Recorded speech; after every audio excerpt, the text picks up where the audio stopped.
Ta-da! Lights on. Okay, good deal. Okay, welcome y'all to convention training, part 1. How many of you have ever participated in a convention before? Most of you.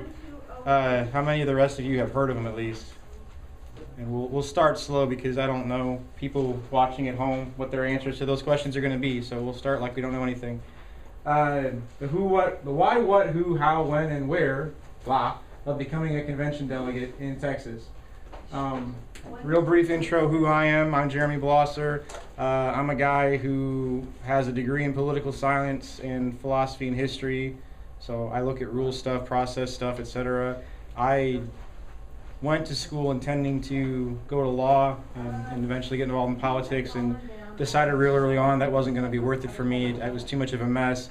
So went another direction until 2007 when Ron Paul ran for president. I got involved again because I'd followed his career for a long time. If he was going to make a run for president, I was going to help him out. And I wanted to see how much things might have changed and what was out there.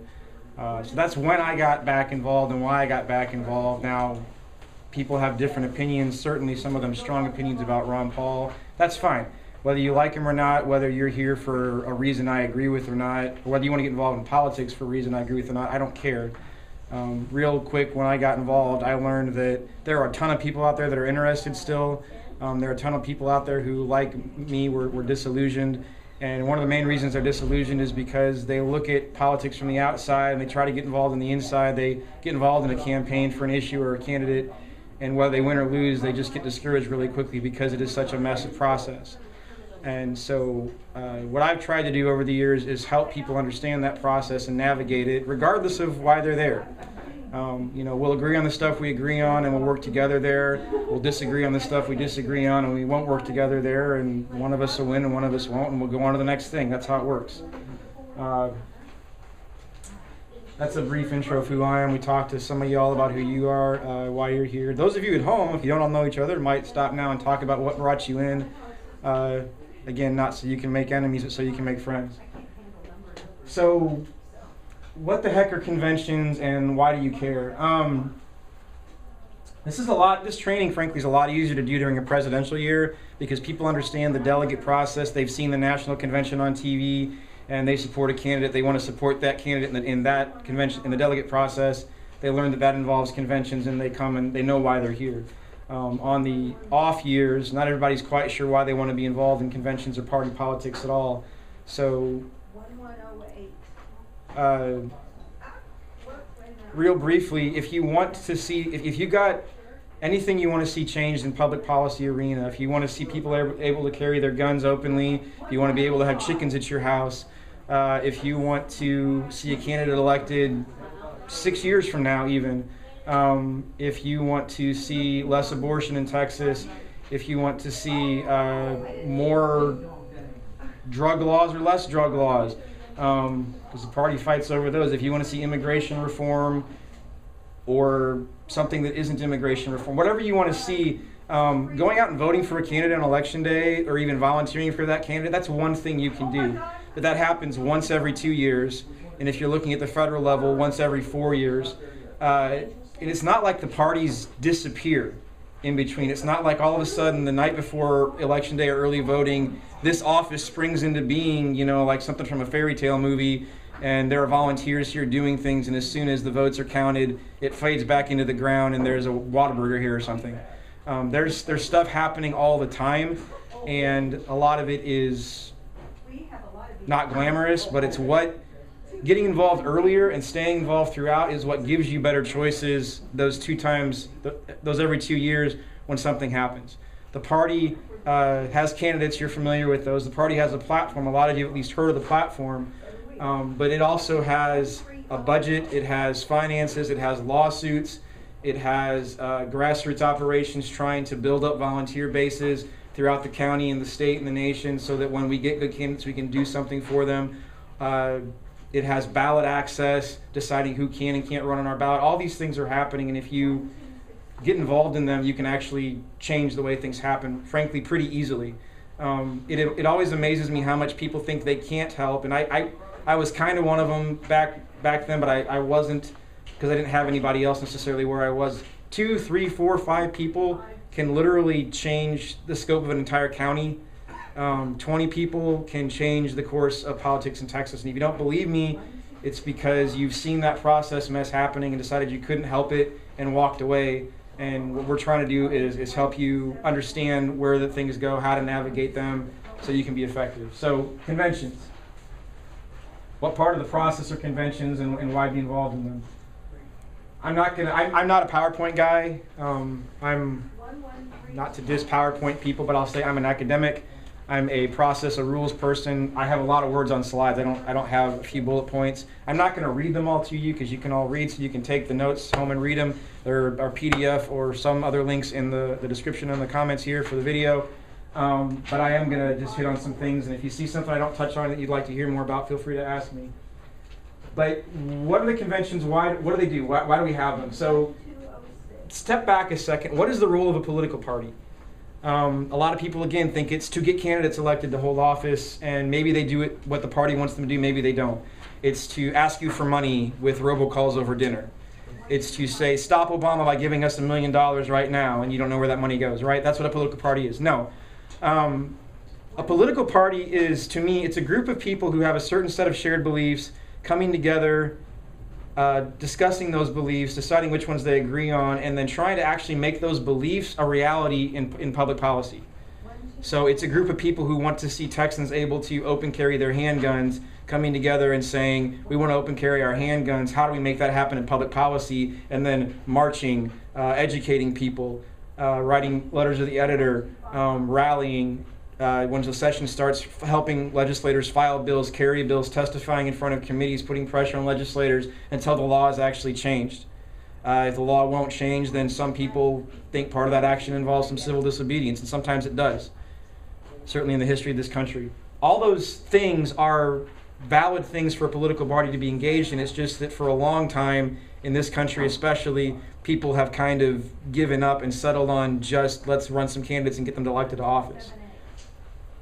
I mentioned 2 things. I mentioned defining your shared beliefs and implementing those beliefs. That's what a political party does through their convention process. That's where those things happen. Defining your beliefs is the party platform. And again, most of you have heard that term before. If you haven't, every political party has somewhere on the internet, a document. This is what we believe. These are the 10 things we want to see happen. Even if they're not formally a political party, some of the movements that want to see public policy change will still have a document of beliefs, and they'll work inside one of the other parties to try to make that an emphasis of that party. Open carry, fiscal conservatism, pro-life, border security, end the Fed, you name it, foreign policy stuff, it's all out there. And then implementing those beliefs in public policy is a little more esoteric, but it's one of those things I really want more people to understand and get their hands around, because it is so much more powerful than people give it credit for. But bottom line is that at the conventions, these are the 2 things you do. You define your beliefs in the platform, and you determine how you're going to implement those beliefs by adopting party policy or party rules, and by electing people that are going to run the party for you between conventions, handle all that extra stuff, handle enforcement of things. You can see the current platform rules of the Republican Party Texas at that link, or you can just texasgop.org or Google Republican Party Texas, and there's a big old About button at the top that has those. Google Republican Party Texas rules or platform, you'll find them. They're worth reading. The platform is fairly long, but you'll see a lot of things you agree with. You'll see some things you don't agree with. Convention is a place you can work on changing those things, or underlining the ones that you absolutely agree with. Read the rules. There's just over 40 of them. I always tell people it's kind of like the Bible. In that there are parts that are the 10 Commandments, the thou shalt nots, and the thou shalts, and then there's the part that's like numbers. It's delegate allocation tables and charts, and your eyes glaze over and ignore that stuff. But read through the ones you're interested in. You'll find through the course of convention, especially if you're getting politically active at all and are seeing where process matters, you'll see the tools there that can help you engage the most effectively.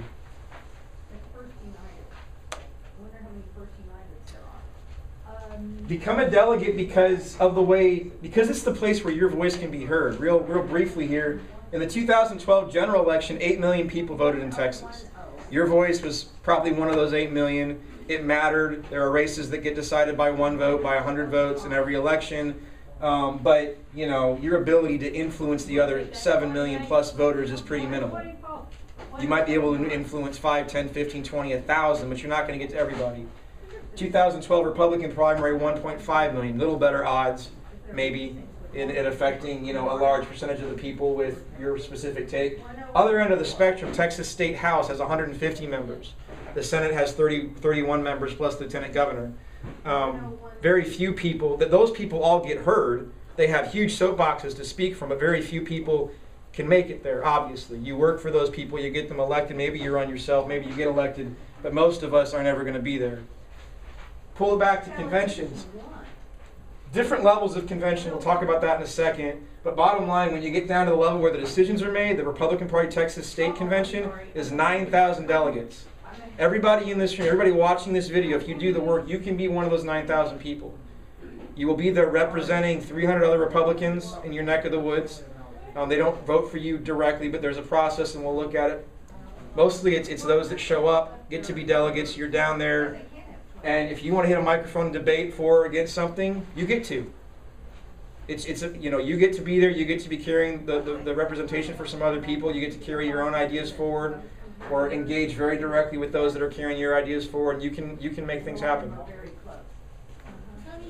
So be involved because you want to change public policy. Political parties are a great way to do that, and and conventions especially are a great way to make your individual voice heard.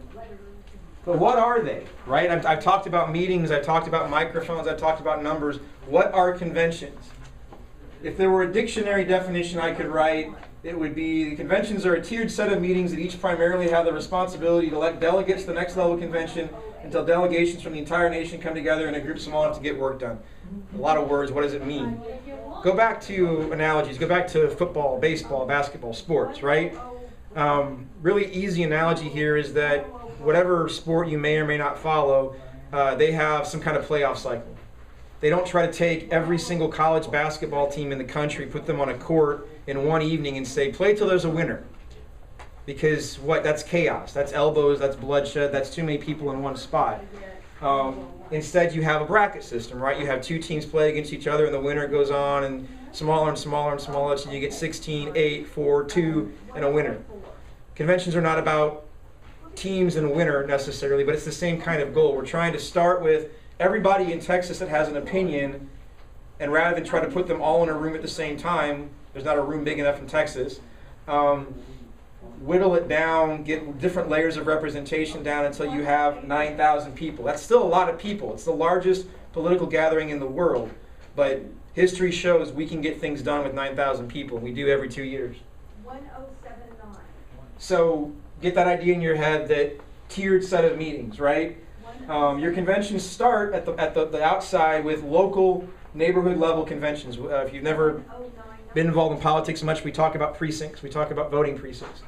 If you vote, you probably vote at a church or a firehouse or a school or somebody's garage, right? You know where you've gone to vote before. You got an idea how many people vote there just because of how big the facility is and how many people you see coming and going. And everybody nods their heads right now, so I know that you understand that.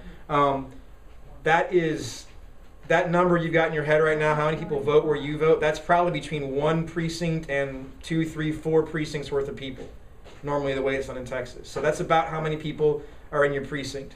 Your precinct convention is composed of all those people that are in your precinct that are in the Republican Party, or whatever party you're in, coming back that night after they vote and sitting together in a room just like this, the ones that want to participate, and holding a meeting.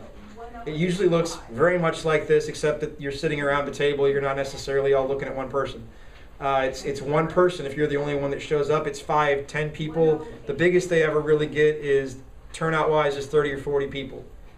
And it's really just comes down to how many Republicans in your precinct are interested and know about the conventions. That's how many participate, right?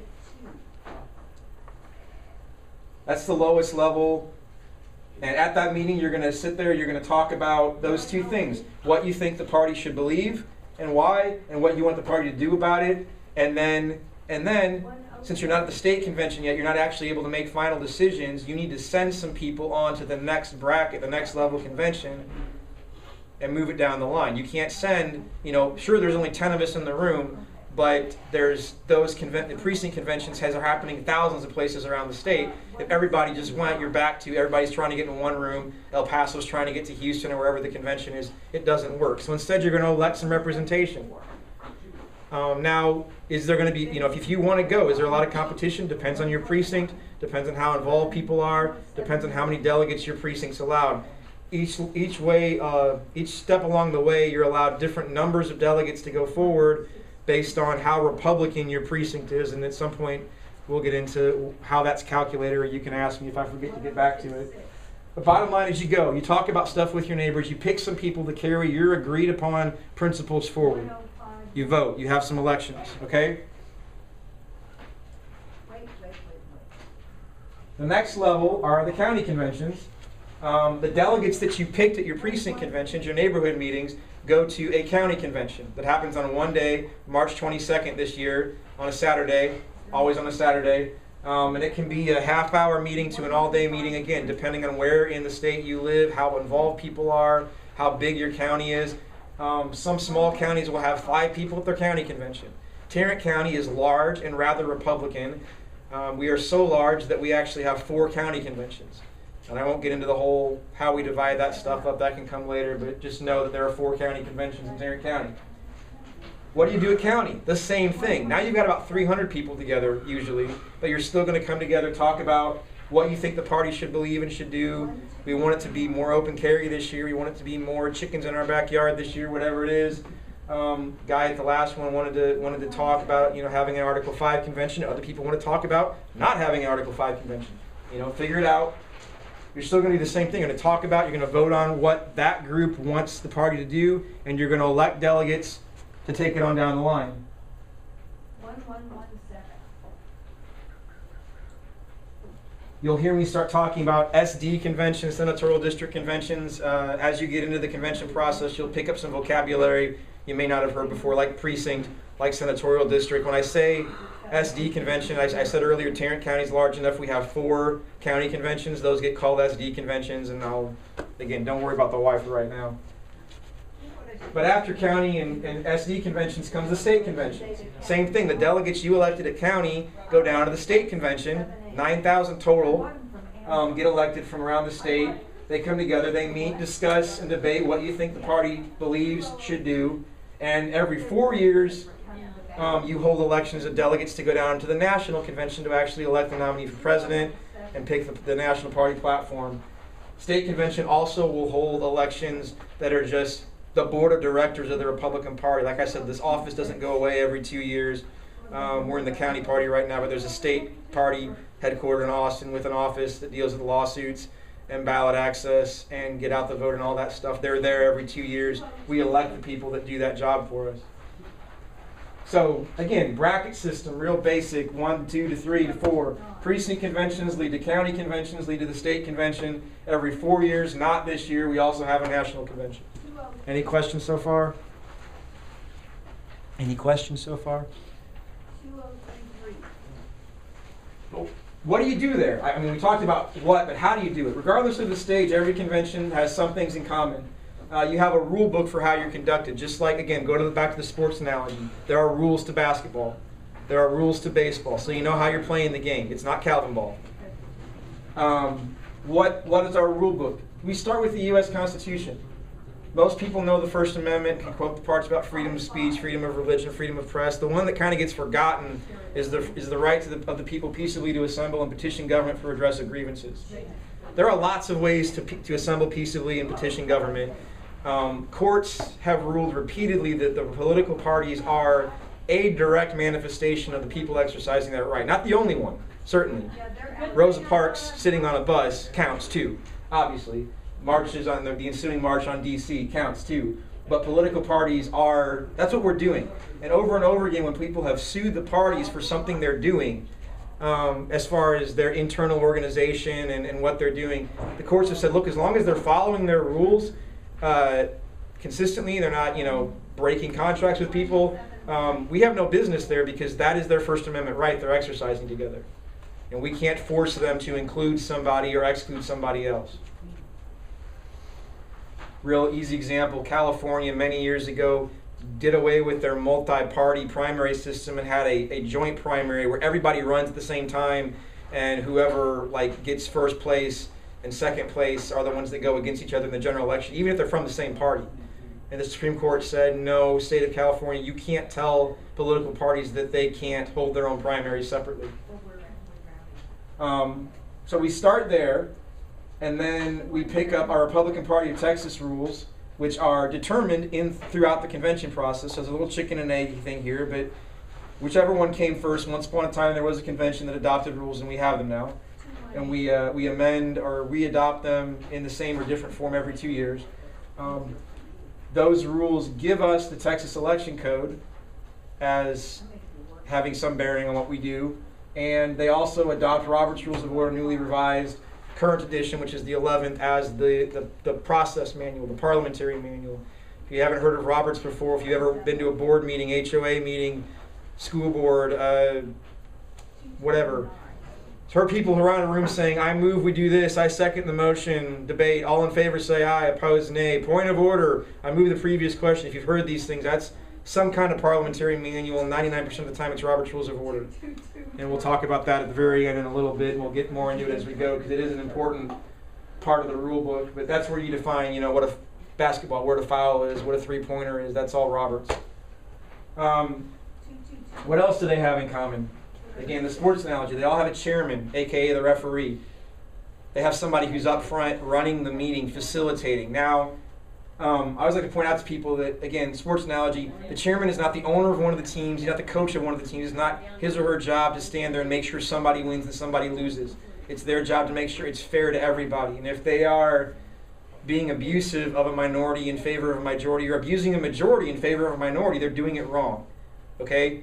Their job is to facilitate and to be fair, and sometimes that takes a long time, but that's their job. And if it's taking too long, it's the room's job, the whole room's job, to try to move things faster. It's not the chair's job to just start shutting people up or shutting them down.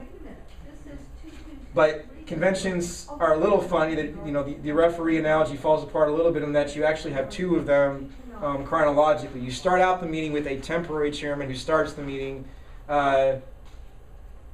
And then one of the first things that temporary chairman does is has the room elect a permanent chairman. A little bit of weeds right now when you're just getting into conventions, but this is actually a very important step as you go along. Who chairs your meeting obviously can have a lot to do with what the outcome looks like. They're in charge of, at the larger meetings, the microphone, who gets recognized, who gets to talk. Those are big deals.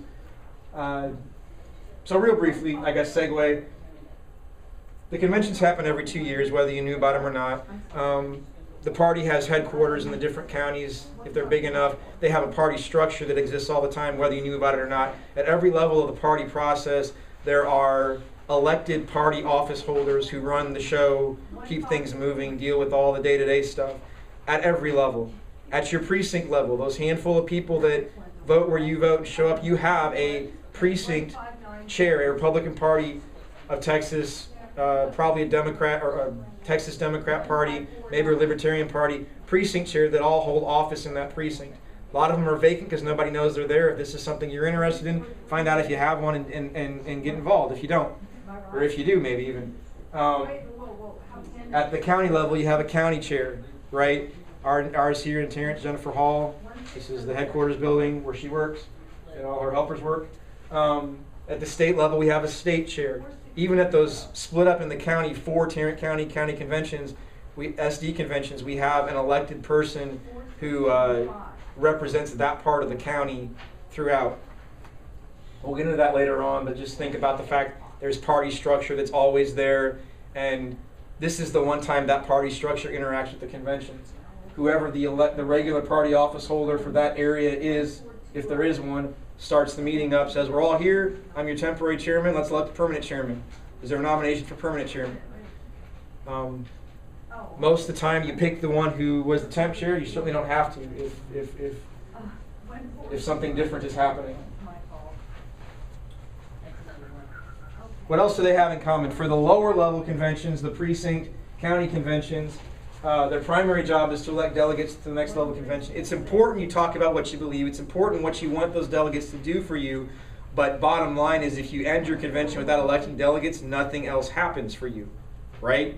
Because you didn't send anybody to carry your message forward. It'd be like if Texas had a big old meeting about what we want our congressman to do and then never bother to elect congressmen. DC's never going to hear what we want, right? We don't have representation. So the primary job is to elect delegates to the next level convention. And so there's a lot of focus on that, a lot of focus on who gets elected, sometimes at the expense of the platform and the rules discussions. They all have in common, they do their business through process, again, defined by Robert's rules, but just break it down in basic English. Process that the participants make suggestions about what they think should happen, also known as a motion. Everybody discusses those motions, talk about debate, and then eventually you vote to determine the will of the majority whether or not you want that to be the thing you do or not. I move that the Republican Party should have a platform plank supporting our right to have livestock in our backyards. Debate it. Somebody wants to amend it from 4 cows to 2 cows. Somebody wants to change cows to buffalo. All the way down to your voting, you finally get to your final motion, you vote on it, it either passes or fails. If it passes, you send it up. If it fails, you don't. An individual might still, but the whole, it doesn't come forward as the recommendation of our convention. And eventually that even applies to nominations, electing delegates. I suggest that we send Jeremy as a delegate. Have a discussion about it. Let him speak. All in favor say aye, opposed nay. That's how we do it. Any questions so far? I should be watching my clock better. Okay, half hour in. Who can be a convention delegate? Now you know what it is and you really want to do it. Can you? Bottom line, any Texas Republican can participate in the convention process and become a delegate. What defines Texas Republican? 2 things. Number 1, you got to be a registered voter in the area you're trying to be a delegate in. So in your precinct, you got to be a registered voter in your precinct. To be a delegate elected by your county convention, you got to be a registered voter in your county, et cetera, et cetera, et cetera. Registration in Texas takes 30 days to become active by law. This is one of those things TEC gives us. So to participate in the precinct conventions that are usually held on March 4th in most counties in Texas, put a pin in that, we'll come back to it later, you have to have been registered by February 3rd, as in you have to have turned your card in by February 3rd. 30 days later, now you're actually able to vote. For the March 22nd county convention, pull 30 days back. For the June 5th state convention, pull 30 days back. If you're registered right now, nothing to worry about. If you're not, put it in tomorrow. Maybe you can participate. You can kind of come in midstream. So you got to be a registered voter, and you have to be affiliated with the Republican Party and not some other party. What does that mean? How do you affiliate with the Republican Party? 99% of the time, you do it by voting in the primary. So it's March, or it's February, whatever it is. Those of you that have already early voted, congratulations, you're a Texas Republican for till the end of this voting year, and then the books flush and it starts over. I'm not going to get into the other option. If you miss voting in the primary, you can become a Texas Republican by taking an oath of affiliation. I'm not going to belabor that. If you are watching this on March 4th at 6 p.m. and you're concerned because you just woke up from a coma and you missed voting and you can't get down there in time, show up anyway and ask to take an oath, to do the oath of affiliation. All that is well, like I said, you've got to be affiliated with the Republican Party, not some other party. You can't do one party's primary and then go to another party's convention cycle, right? You can't vote Democrat primary because Rush Limbaugh told you to, and then go to the Republican Party conventions, or vice versa. You can't, start off the playoffs playing for one team and then when they lose, go play for another team. If you think you need to go cheer for the other team, i.e., you want to participate in the Republican Party primary and then vote for some other party's candidate in the general, nobody's in the booth with you. You can certainly do that if you think you need to. But not that I'm recommending it, I'm just telling you what you can and can't do. But the whole point of the oath is I have not participated in some other party's convention or primary process this cycle, and I won't be. That's all it is. It's not I will name my firstborn child Abraham Lincoln or anything, It's just that. And if they vote provisionally, can they still? If they cast a provisional ballot in the primary, can they still participate in the convention?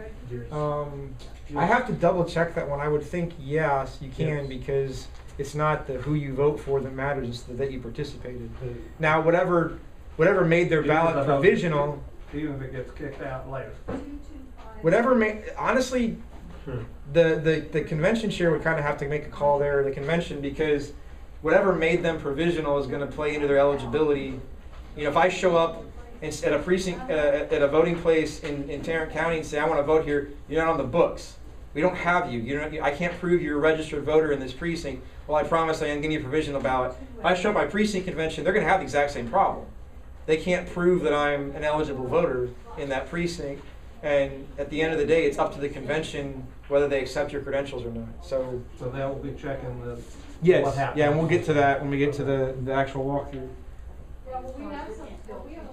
The affiliation thing is very weedy, and you know, if you checked out of that mentally, feel free to forget about it and come back to me now. Last time around, it mattered a whole lot because the redistricting debacle meant that the conventions happened before the primary, and the affiliation was the only way to participate, and it was a whole thing. But we won't sweat it. Bottom line, to be eligible to be a Republican Party delegate, make sure you're a registered voter. You haven't participated in some other party's process this election cycle, by which I mean their conventions or their primaries. If you went to some, you know, Democrat Party open bar to preach the gospel of Reagan, you can still be a delegate, but you know what I mean. Now, if someone took a picture of you there, you might have a problem actually getting elected unless you can explain yourself. And then that you actually attend the conventions. You don't have to attend the conventions to get elected a delegate. Oddly enough, we'll come back to that, but it makes it a lot easier. Any questions on who? How do you become a convention delegate? Attend the convention and be elected a delegate. Ta-da! Bring other people from your precinct who are also eligible. They're Republican Party voters, or registered voters affiliated with the Republican Party. So they can either become delegates with you, help you carry forward whatever you want to talk about, or elect you to represent them, or vice versa. You know, you can't do the conventions March 22nd because your wife's due with the baby on the 21st. Bring your buddy and send him or her to go for you and carry your views forward instead, right? This is politics. This is a Republican form of government.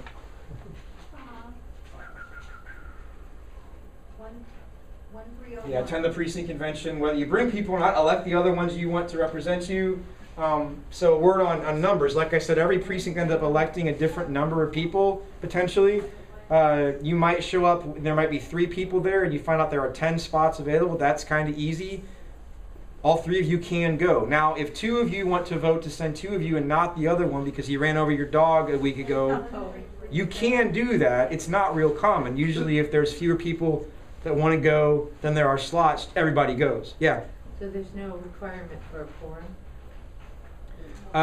Technically, a precinct convention is a mass meeting, so those that show up are the meeting. Once you have delegates at the later levels, you have quorum requirements that kick in.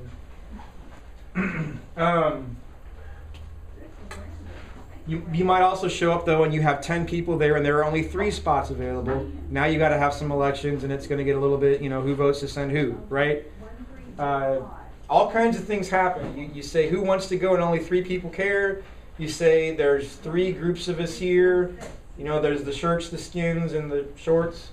Let's pick one of each of us. You know, whatever the room decides to do, the majority votes to do, that's what happens. However it happens, whatever happens, at the end of the day, make sure you get a copy of the records to take with you. We'll run through a sample convention and you'll see what the paperwork usually looks like. At the end of the meeting, they're required, the permanent convention chair is required by party rule to give you 30 minutes to make copies. Use those 30 minutes. Ronald Reagan, trust but verify.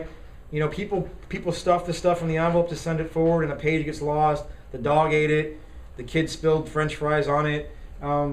Sometimes other things happen. People wish the outcome had been different than they were and they go find them later and whiteout's involved. It's been known to happen. Get a copy. There's a copier on site. This is 2014. Take out your cell phone, take a picture. It works fine. That way, In Tarrant County, when all these records come back to this office, they will get scanned, they will get put online, and as soon as they're online, you can go look. This is my cell phone picture, this is that. They're missing a page. They've got a page I didn't have. You know, catch those things early so we can figure them out. If you're in a county that doesn't make easy access to the records, go ask your county chair. Ask them how you can help do that. Hopefully they're cooperative and just need some more volunteers. On the rare instance where they're not cooperative, if they don't let you see the paperwork from each level of convention, they're not just breaking party rule, they're breaking state law, and we have already taken some of those things to court and prevailed. So there's plenty of case law out there to say they have to give it to you. And if you need help with any of that, feel free to contact me. My contact info is in here later. So now you know. Any questions on how you get elected? Now you know what they are, why you want to be involved. You're at your convention. How do you actually make something happen, right? Another handout here. Again, you're all here for different reasons. You're probably not here about a presidential candidate this time because we don't have those this time. But I got all the examples I've listed: open carry, immigration, life, fiscal issues, foreign policy, all this stuff. Something brought you here. I've got what I want to see happen this convention cycle, and I'm going to use that as an example because I'm up here. If you don't like my example, throw in yours. If you think, if what you really want to work for is to make sure this doesn't happen, then by all means, cross it out and put a bunch of knots on there and go forward. It's fine with me. I'll just bring more people than you will, and I'll win. But if you like my idea, then get with me later because we'll probably have some meetings specific to this idea. I talked about the party and how most people only see it as getting people elected to office, right? What if our party rules, our party policy said we're not just going to worry about getting people elected, we're actually going to enforce our platform. If we elect you to office and you spend the next 2 years in the State House fighting against every bill we put forward that matches our platform, you start voting yes for funding abortions or something like this. We're going to talk to you about that, and if we don't like your excuse, we're going to tell you at our next state convention, or our board of directors of the party is going to tell you, you know what, no, you're not a Republican. You can go run in some other party if you want to, but you may not file for access in the Republican primary for 6 years. So suppose we have a U.S. Senator from Texas that votes to fund Obamacare and tells us he didn't actually do that. And suppose somebody at a state convention hits a microphone and says, I move that guy be censured by the party and not be eligible to be on our primary ballot for the next 6 years, and it passes. And then when he's up for election just under 6 years from now, suppose if he's our senator still, he comes into Republican Party Texas headquarters and he fills out his ballot application. What's your name? Tom Smornin. What office are you seeking? U.S. Senator. What's your address? Are you eligible or have you been censured? However it actually gets implemented to make the lawyers happy, and he hands it to the state chair, and the state chair says, oh, I got a record here, you were censured, it's ineligible. Just like if you didn't give me your name or your office or pay your filing fee, if you still want to run for the office, you can go file some other party, you can run independent, you may not have access to our R. Because go back to those numbers, 1.5 million people vote in the Republican Party Texas primary, 9 million in the general. And the reason is a whole lot of people in Texas, Republicans in Texas, in a one-party state like this, they just trust the primary process to work it out, and they just pull the lever for straight Republican. And in the primary process, the voters tend to be very involved and informed, but they don't find out about everything. They don't hear about everything. The primary voters even depend on the county party, the state party, the delegates at convention to be the watchdog of this kind of stuff. And I don't think we're doing our job. So, hand that one around for me. Again, I'm on the soapbox, so I'm going to use it. I know a lot of people that are looking for training, this is something they care a lot about. But how would you like to see a policy similar to the following? I should throw this right up on the screen. PDF links are in the description. Are you calling this Ream the Rhino?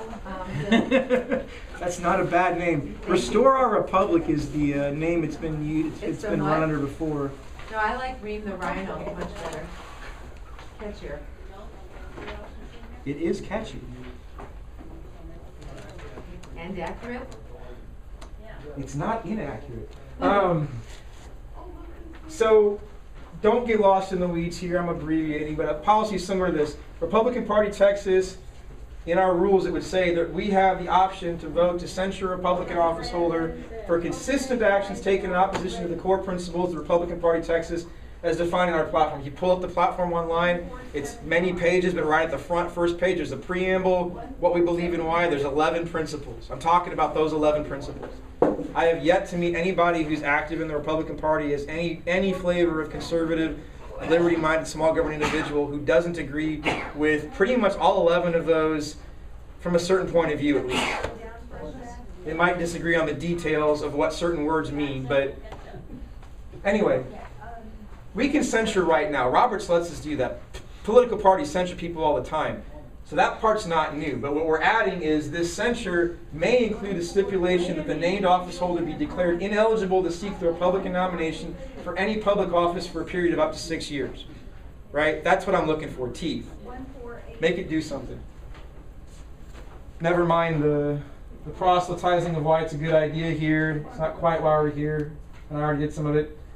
But how do you make it happen? Or you hate that idea and you want to, we can never do that. Or you want an Article 5 convention, or you want to make sure we never have an Article 5 convention, or you want to make sure abortion is completely illegal. 20 weeks is great, but that's still 20 weeks of problem.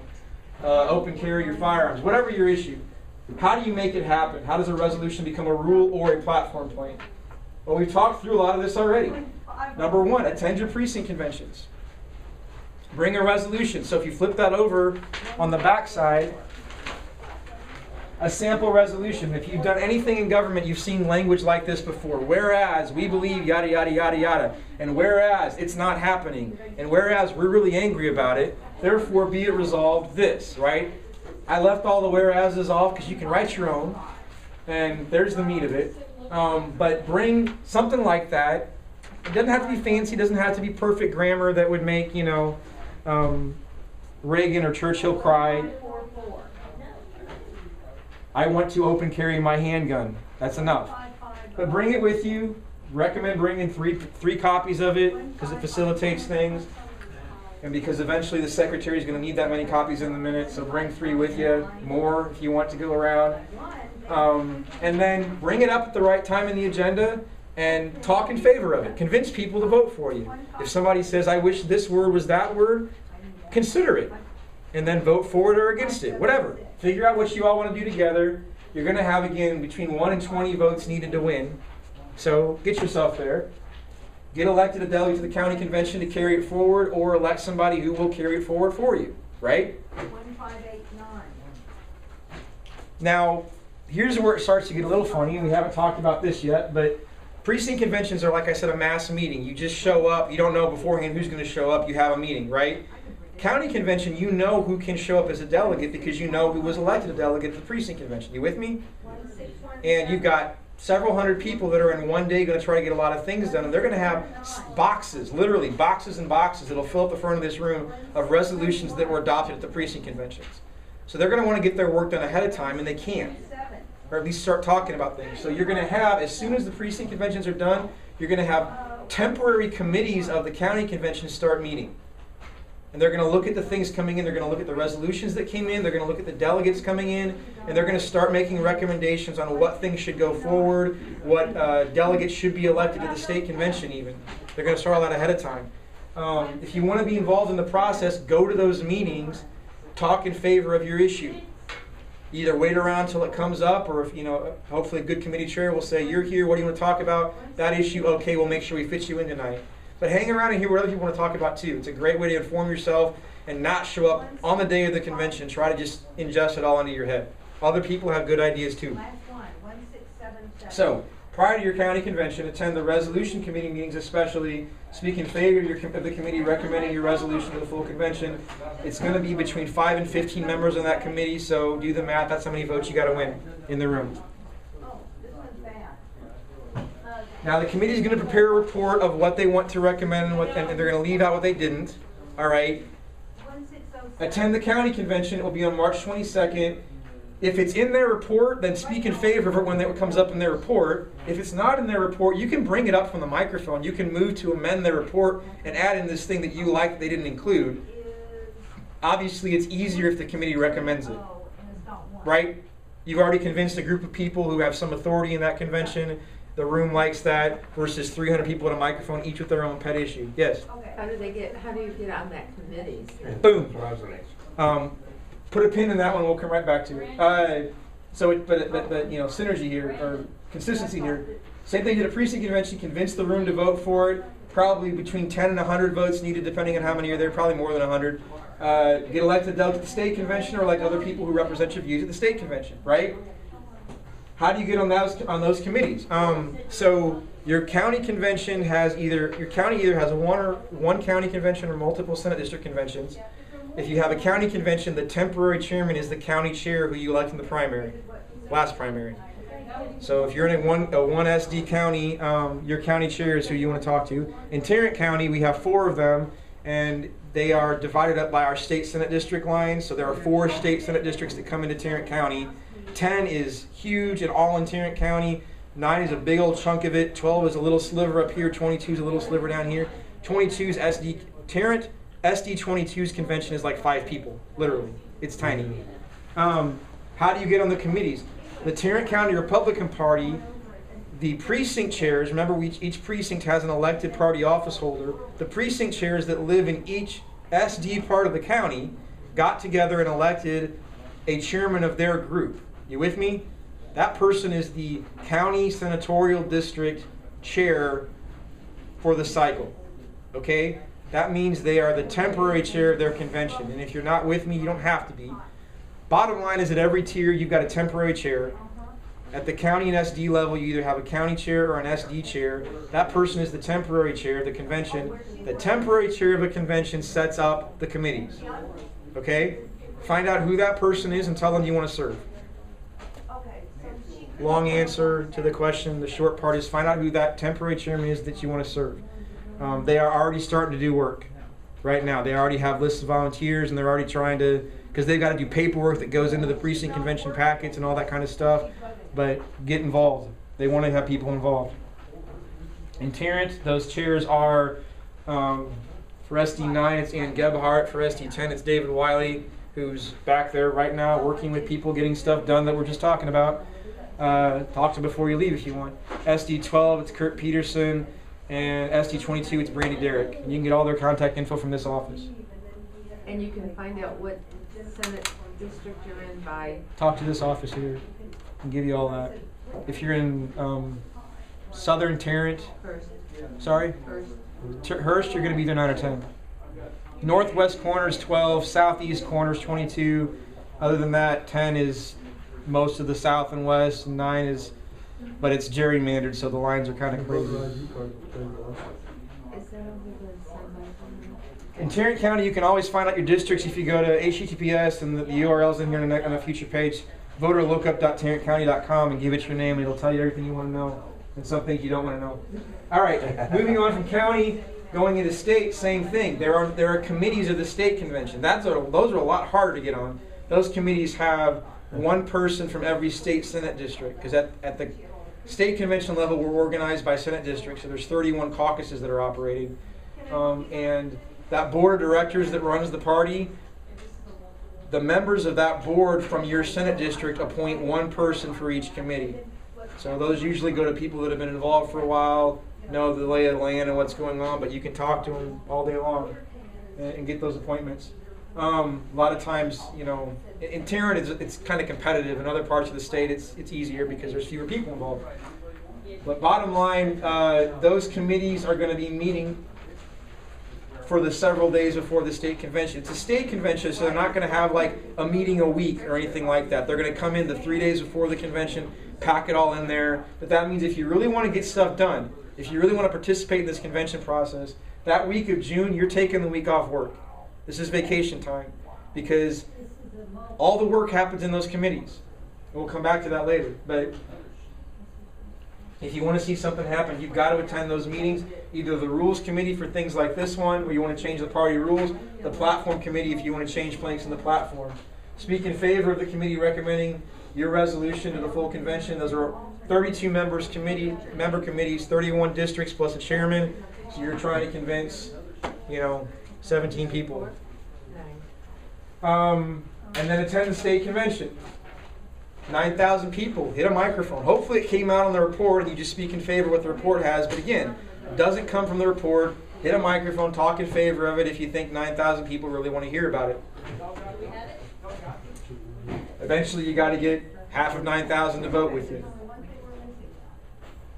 And then the last thing you want to do at state is you want to elect people to the State Republican Executive Committee. That board of directors I keep talking about is called the State Republican Executive Committee, and the state party chair, who are going to actually enforce this policy or rule, platform, whatever you give them. This one requires enforcement by the SREC.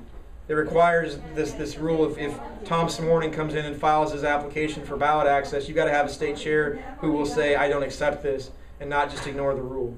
So it's really important. We have in the past told the SREC we want them to rank legislators on these planks on our platform and give us a scorecard basically, and they refuse to do it.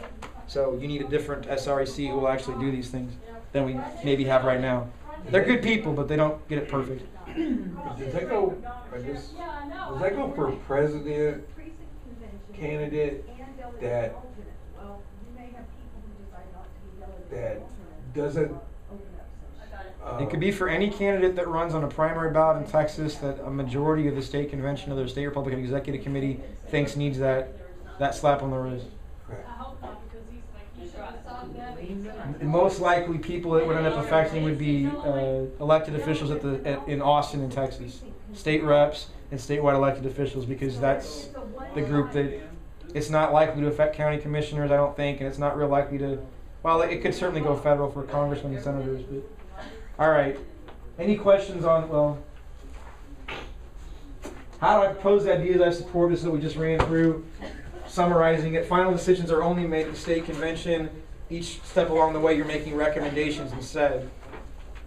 So bring it with you in writing to each step along the way, propose at the appropriate time, get people to vote in favor of it. If they vote in favor, it goes on automatically. If it doesn't, you can bring it up, but you might be starting a step behind some other ideas. Any questions on how you carry your ideas forward? Because that's pretty important. Good. When and where are the conventions? Round 1, bracket 1, Tarrant County Precinct Conventions will be Tuesday, March 4th. They will start at 7:30 p.m. or 30 minutes after the last voter has voted, whichever comes last. Which means that polls close at 7, but that means that at 7 o'clock, the election judge, you've got to line out the door and around the block. They go to the end of that line, wherever it is at 7 o'clock, and say, you're the last voter. And if it takes that guy 9 p.m. to vote, your convention starts at 9:30. Right? Everybody gets to vote first, then the convention starts. Sometimes the years are like that, sometimes they're not. You never know. Now that's Tarrant County, okay? Every county in Texas gets to decide, every county party gets to decide when their precinct conventions are this time. They can they can start as early as the night of the primary, they can go as late as the morning of the county convention. So find out when your county does it. This is Tarrant, this is a lot of other counties will do it this way. This is how it's historically been done. Find out how your county's doing it. What? Denton's doing it how they have in the past. I know several counties are doing it the morning of. Find out what your county's doing. Talk to your county chair. Republican Party Texas State Party website's supposed to be pulling the list together. But find out, let us know. We'll tell them, they'll tell us, and we'll all know by the end of the day. In Tarrant County, you can find your voting location, which is also your precinct convention location, for primary day at that URL. They don't yet have your primary day locations posted because we're in early voting and they don't want to confuse people. Excuse me. Again, other counties set their own date, time, and location. Find out from your county chair details, and if they don't know, then talk to state party, talk to us. We'll help them figure it out. Round 2, Tarrant County Senate District Conventions, and this is the whole state.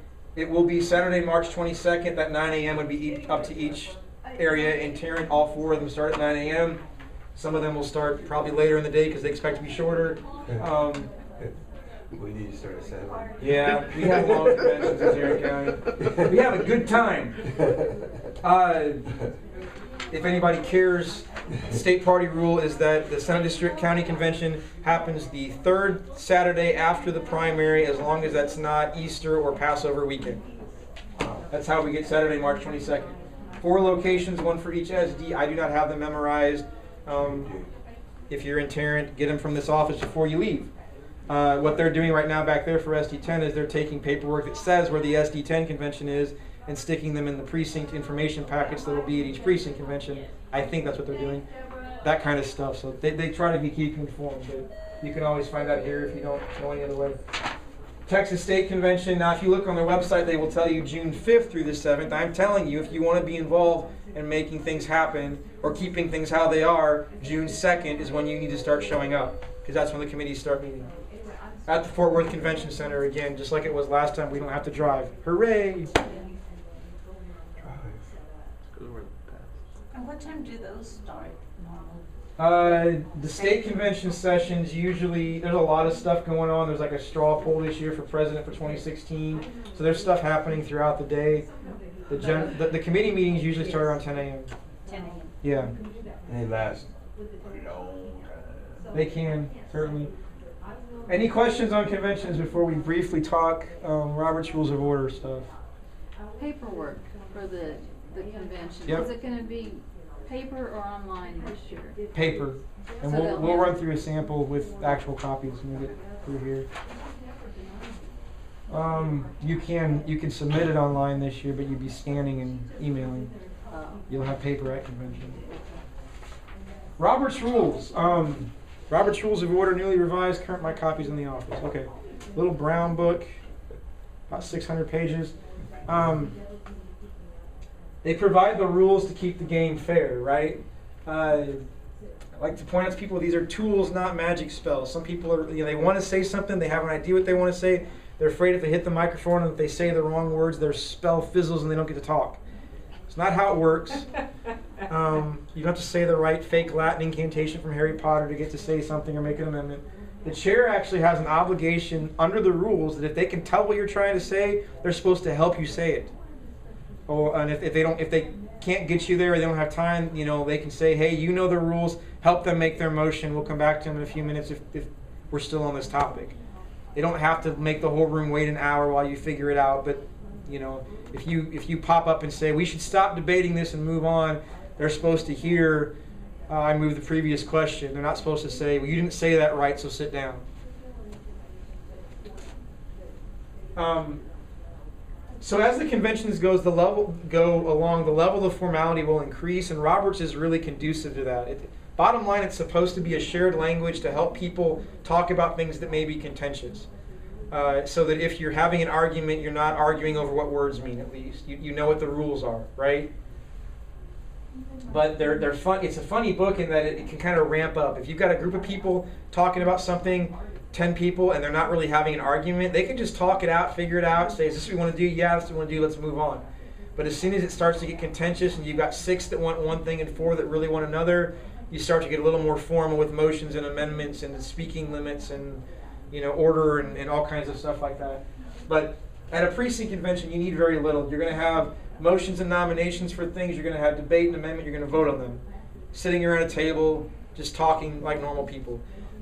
At your county convention, it's a little more formal. You're probably going to have microphones at specific spots on the floor because there's 200-300 of you there. You're going to have a chair on a raised podium that's calling on people that are at microphones. You're going to have sergeants at arms that are in the room checking who's going and coming so they know how many people are there and it's the quorum is there and that everybody who's coming in and voting is supposed to be voting and all these, they're not from Acorn, all these good things are happening. At the state convention, even more formality, 9,000 people. You have microphones that have lights on them that turn on when someone wants recognition. You have sergeants at arms at the microphones. I want to debate. The green light goes on. The chair is looking for the green lights in the big room that he can't see the other side of. I've got a point of order. The flashing white light goes on. That formality increases as there's more people and more opinions in the room. For precinct convention, you just don't need to worry about it that much. Bottom line is that to remember is the majority is always in charge, but the minority always gets a chance to try to change minds. If it's 20-1 and that one person wants to make a motion at the right time, they get to make their motion, you get to discuss it, and then you can vote them down. They get a chance to try to get 10 more people on their side. I don't care what they want to bring up. As long as they're acting in good faith and not trying to waste your time, they get to do that. It's true even if you're the majority. You can afford 10 minutes to let somebody make a motion that the moon landing was a hoax. I don't know. I try to pick the most extreme things I can, and I made 800 people on YouTube mad at me. Sorry. That's their thing. But don't be the people that says you don't get to talk about. You can afford the 10 minutes to be a society that is civil and lets people have conversations.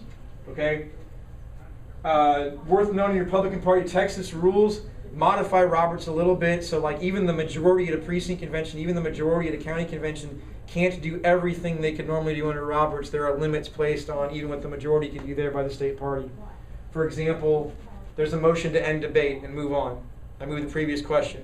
Normally, it's a 2/3 vote to do that because it's a stop talking. It's a stepping on people's ability to speak. Republican Party Texas says you can use that motion only after there's been adequate time for debate. They require you to allow at least some time for debate. But the trade-off is they lower the threshold to a regular majority. So when you get through adequate debate, it's a little easier to move on if you need to. That's all I really get into for Roberts for this convention. Once we get past precinct conventions, I do training specific to Roberts that's really more how to read the book. People look at it, it's 600 plus pages, they're intimidated by it. The dirty little secret is it's 100 pages that you care about. It's 100 pages of this is how a meeting works, and these are all the things you ever need to know, and 500 plus pages of like reference material. Like if you really need all the details on the motion of the previous question that we mentioned in 2 sentences on page 4, here's an entire chapter on can it be amended, does it have to be seconded, can it be debated, what threshold vote to it, what are its characteristics. It's a reference manual. And then for each level convention also, we will get into a little more Roberts that will come up at those conventions. I don't cover everything in one shot because we'd be here way longer than you want to be, and learn it as you need it. Any questions? What am I forgetting to talk about? No, I'll get to that in a second. Any questions? Okay, practice precinct convention. All the packets that were on the table are gone. I'll be right back. Oh. Can you have a sample one quick? Pause on YouTube. We'll edit it out and post it. So I'm You're in the minute.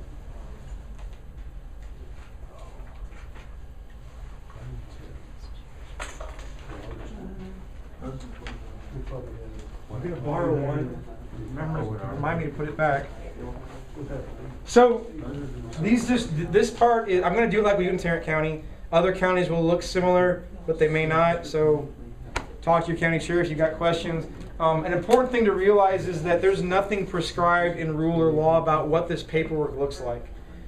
The rules and the law require that we hold the convention, require that the convention be held under Robert's Rules of Order, that it have this, it cover these topics, and that it turn in records that include at least this information. That's it. But if you show up to your polling place at 7:30 and the doors are locked and the lights are off, and there's 6 of you that are trying to hold the convention, you can't tell what's going on, and you need to go to your van and sit in the back of it with napkins and write things down, you can do that, and it has happened before. Nothing about the paper is magical. Nothing about the fields on the paper is magical. You need to cover the right topics, so bring a copy of Republican Party Texas rules because the agenda is printed right in there. And just make sure you cover those steps and act in good faith. But in Tarrant County, we're a big county. We provide a packet that tries to capture all this, make it easy for you. The election judge, again, if you haven't done conventions before but you voted, you go onto the polling location and somebody was there with a badge on, maybe a special hat that was running the day. They're the election judge. They're in charge of all the ballots, the voting machines, the paper, whatever, everything that goes along with the election. They also get a box from the county party of a bunch of manila envelopes in Tarrant County, again, with stickers on them that say Precinct Convention Packet for Precinct 3539 SD 9 Congressional District number, 24. On the outside, there's a sticker that says those things, and it says they're allowed to elect 3 delegates and 3 alternates, or something like this.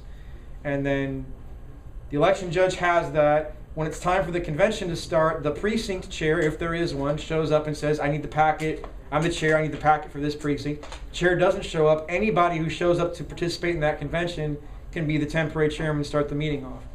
All right? So they would say, hey, my chair, just ask. I'm here for this convention. Can I have the packet?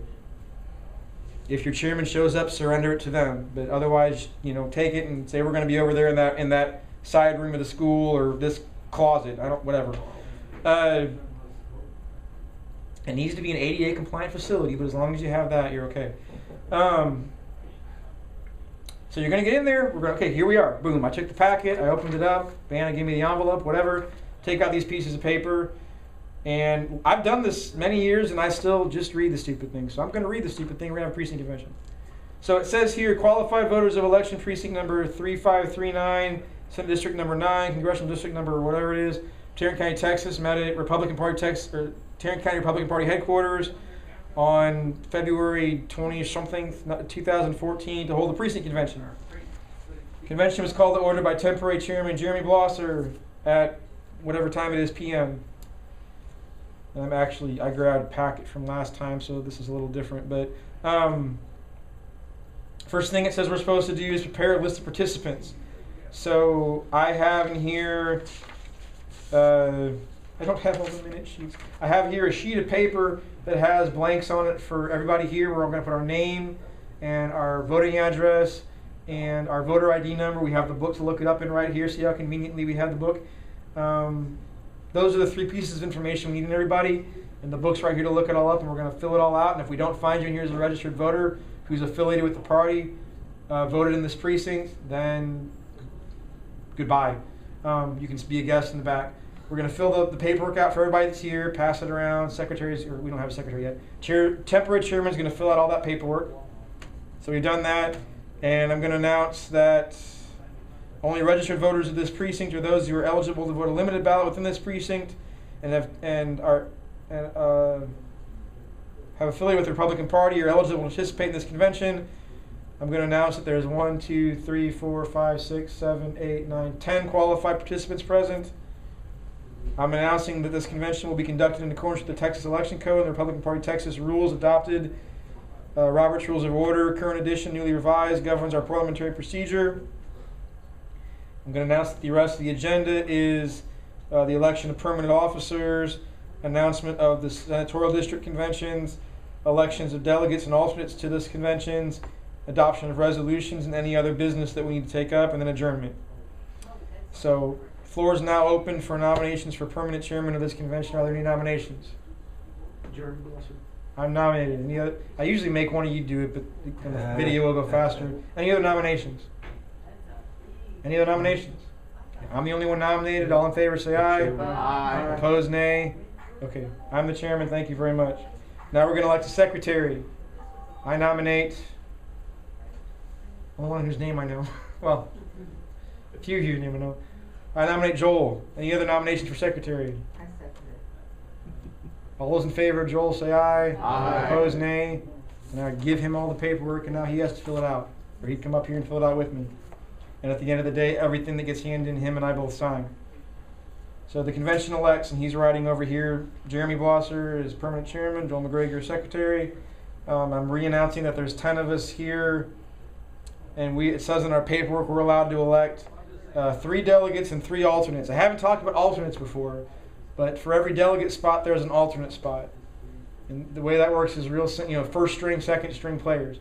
If the delegate's there, they participate in the convention. If they don't show up, the alternates, in order or however you told them to do it, get the spot. If you've got one delegate there and 2 alternates seated, and another delegate shows up, the first alternate leaves the seat and the delegate sits. The delegates always have priority. But that means you can have twice as many people elected to participate. And I have never been to a convention in Republican Party Texas where every alternate did not get to sit for at least one important vote. I don't care if you're alternate number 300 to the state convention and it's happening across the street, you will get to vote on something at the state convention. People don't show up because they're alternate 300 and they're sure it's a waste of their time, and I'm telling you it's not. We'll get into that more as we get closer to the state convention. But even at the national convention, alternates always get seated, although your delegate's there, but it's a who should cover what parts. Those of you that have seen me on YouTube screaming and having paper over my mouth and microphone at the national convention, I was an alternate to that convention when that was all happening. My delegate had me on the floor because I'd been at the committee meetings. Anyway, so I'm supposed to explain the method by which delegates and alternates will be elected. We can do it however we want to, as long as it's fair. Nominations were made. So I got 3 spots for delegate. Are there any nominations or motions about who should be delegates to the SD convention? I nominate the 3 on the first row as. Got a nomination of these 3 on the first row. Are there any other nominations? All in favor of these 3 being the delegates, say aye. Aye. All opposed, nay. There are delegates. Are there any nominations regarding our 3 alternates? Second row and the third row. Any other nominations or motions? All in favor, or amendments? All in favor of that one, say aye. Aye. Opposed, nay. Delegates and alternates. Usually you start with who wants to go, because you may actually only have 3 that want to go, but whatever. Who wants to go, who can't? That was fair, that was Who can't fine. go? Yeah, nobody complained, nobody objected. Politics in motion, it's a beautiful thing. Probably talking to the side of the screen there. How are delegates and alternates? Hooray! Now we have resolutions. Are there any resolutions anybody wants to offer? Yes, ma'am. I believe that chickens should be allowed to be in homes up to 3. Okay. In private property, that people who live in cities should not be legislated against having their own private collection of chickens. So we have a motion that I've got in writing in 3 copies here that says we should be able to have 3 platform plank that Republican Party Texas says we should be able to have 3 chickens on our property. Any is there a Or second? enough chickens for each of the members of that live. 3 in the for home. each person in the house, each resident. Are there any? Is there a second? I second it. Seconded. Any discussion or amendments? I have an amendment that we rename it household level agriculture and it'd be 5 animals total.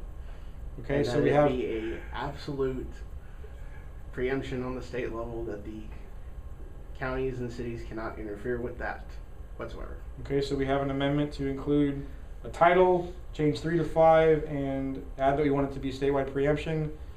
Is there a second for the amendment? I second that. Any discussion of the amendment? All those in favor of the amendment, say aye. Aye. Opposed, nay. Nay. All those in favor of the amendment, raise your hand. Opposed, raise your hand. Okay, that amendment fails. Any further discussion or amendment of the original? Motion? I would like to have discussion, please, point of Please. order. Okay, we have a problem in Tarrant County that deals with, West Nile. Chickens eat bugs.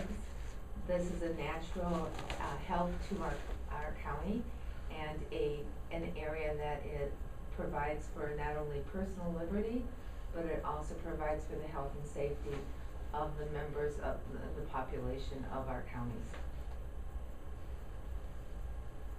And I believe it should be reconsidered by those who don't understand the ramifications of what they can do. Any other discussion? It was turned down, not the original motion. Yeah, we're still on the original. Pardon? His amendment was voted down, but we haven't voted on your original okay. We yet. haven't voted on your Oh, motion. good, okay. Any other discussion? All those in favor of the original version, say aye. Aye. All opposed, nay. That passes, so Yay, secretary has it and signs it and marks the vote, and there's another sheet of paper you attach it to. Any other resolutions? I want to make a motion that the government should, not motion, resolution that the government should not be able to take your land away from you to put a pipeline on it. And, Okay. Second. oh, okay. Motion and second on this You got the idea. nice 3 copies here that the government shouldn't be able to take your land for a pipeline. Any discussion or amendments or debate? All those in favor say aye. Aye. Opposed, nay. Nay. Boom, got that one. Okay, that one passes too. Any other resolutions? I'm supposed to announce that should have announced before we elected people that the SD convention will be held on March 22nd at 9 a.m. at some location that I have right here. Normally you announce that before you elect people, so you get people that can go, but here's your announcement. Any other business? Make a motion to adjourn. Not there yet. I also need to announce that in accordance with Party Rule 22, a signed copy of the written record of the convention will be available for copying by any participant for a 30-minute period immediately following adjournment, and that the record includes a list of the delegates and alternates elected to the county or SD convention. I'm supposed to tell you that I have to officially sign, seal, and deliver that record to the county chair. I either have to email it to her within 2 days, or put it in the mail within 3 days, or deliver it in person within 2 days. I have to deliver the originals in 1 copy, and I have to keep a copy for a year. Any other business? And if not, motion to adjourn is in order. Motion to adjourn. Is there a second? All in favor of adjourning, say aye. Aye. Opposed, nay. Nay. That passes. Do it as we So I do. mark that we're adjourned, and then Secretary and I will be up here for 30 minutes if you want to get copies, and we'll be signing things. I wish I had a copy of Tarrant County. Again, you're going to have a sheet that has everybody's name filled out, address, voter ID number, whether an alternate or a delegate or an alternate. You can elect someone a delegate even if they're not there. As long as you can find them in the book and they're eligible to be there or eligible to be elected a delegate, you can elect them a delegate. There's an NP on our paperwork for not present that you would check to say this person was elected a delegate, but they weren't actually in the room. That just helps us keep the paperwork straight. You're also going to have, there's sheets of paper, and if in your county, if you don't have this, do this. At the top, it's going to say page X of X. Fill that out so that, again, if you send in 3 pages of delegates and you've got page 2 of 3 is the only one they get, they can ask where page 1 and page 3 are. If you've got lines on there to fill out and then they end up blank, put an X through them and initial them. So that, again, nobody gets confused later and fills in 3 people that weren't elected as delegates. You can elect people who weren't there, but the bottom line is that the convention has to make the decisions. You cannot have the precinct convention chair take a paperwork and say, I still have 8 delegate slots available. I'm going to knock doors tomorrow and find 8 people. You can't even, the room can't even vote to allow him to do that. You've got to have your stuff happen that day in that meeting at that spot. If you think you might not have enough people, go knock doors tomorrow before the convention and find your 8 volunteers. Spend 2 hours looking in the book and calling people if it's that important to you, whose names you recognize, to fill it out. But the room has to vote on what they do. And do be careful with the paperwork. Fill things out completely, sign them, X out boxes you don't use, all that good stuff. Take pictures of it all before you submit it. Yeah, anything else? What is this book you're talking about that has the names in it? Is it? So when you go to vote, good question. There's the big old book with everybody, and that's the one you sign when you come vote. It also includes printouts of everybody who early voted.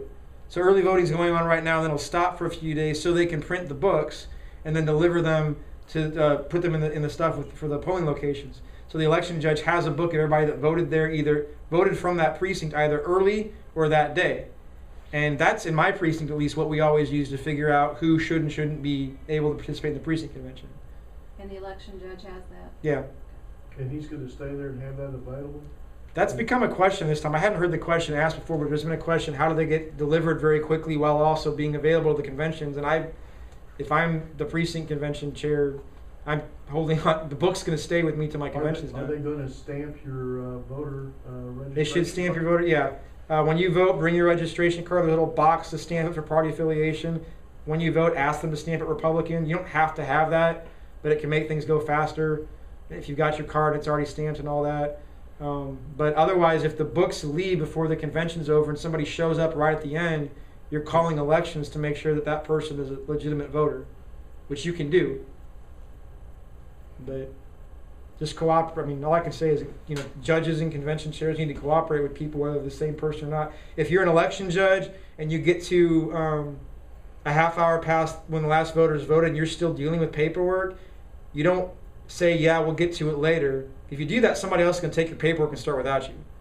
You say, hey, I'm the convention chair for 2052. I'm calling it to order right now. Without objection, we'll adjourn for 30 minutes while I finish this paperwork, and we'll pick it up at 8 o'clock. If somebody objects, you get to have a vote about it. Nobody objects, then keep going for Can you leave for your half hour. post as election judge to go conduct the meeting for more than 30 minutes? I would hold it where you're at so you're still visible to the paperwork. Because I was going to say, because you're not going to be done wrapping up election stuff in 30 minutes. All I can say is we've done it this way in Tarrant County for decades, and we haven't burned the county down yet. So people figure out ways to make it work. So you say you can be an election judge and still go to your precinct convention? I would say you hold the convention right next to the paperwork, so you still have chain of custody. If you're election judge in your own precinct, but if you're not, right, you kind of. right, yeah, follow common sense. Anything else? And again, I guess my contact info didn't make these copies, but my phone number is 469-212-7090. They've got it here. Just call and ask for it. 469-212-7090. Did I fail to send this around? Doggone it. If you will take a couple minutes, fill that out for me. The main reason is so I can give you information on follow-up training for county convention, state convention. I don't really need it. Since I've already been. There's a box on there. Check if you're interested. Even if I've seen you before, put it down so I know you were here. Because there's a point when people stop showing up and we stop bugging them. Check that that last box. If you want to be involved, find out about other projects. Check that, and I'll leave the info here for the county party to contact you. You know, if we have campaigns that we think you want to help with, they can contact you. There's a lot of ways. If I'm doing other projects, there's a lot of ways to be involved. We don't expect you to be involved in all of them, but find something. Even if it's not party politics, if it's cop watching or open carry or sign waving on an overpass, whatever you want to do. What watching? Cop Sorry? watching. What's cop watching? Peaceful Streets projects have organized in several counties around the state in the last few years in response to a few specific incidents of police brutality, police assaulting people. The first one was in Austin when the police assaulted a guy for recording an arrest. And that's really all that's all he was doing. So there's groups that have now started to buy their own equipment and go. They'll schedule weekends, especially big cop activity weekends, no refusal blood draw weekends. They will travel around looking for stops and, without interfering, film what's happening to hold people accountable. It's called cop watching. There's court watching as well. Just go down to the courthouse and sit through cases you're not involved in, so that, again, the price of liberty is eternal vigilance. Whether you love the cops, the courts, or you have problems with them, more eyes on them is not a bad thing. All right. Thank you for doing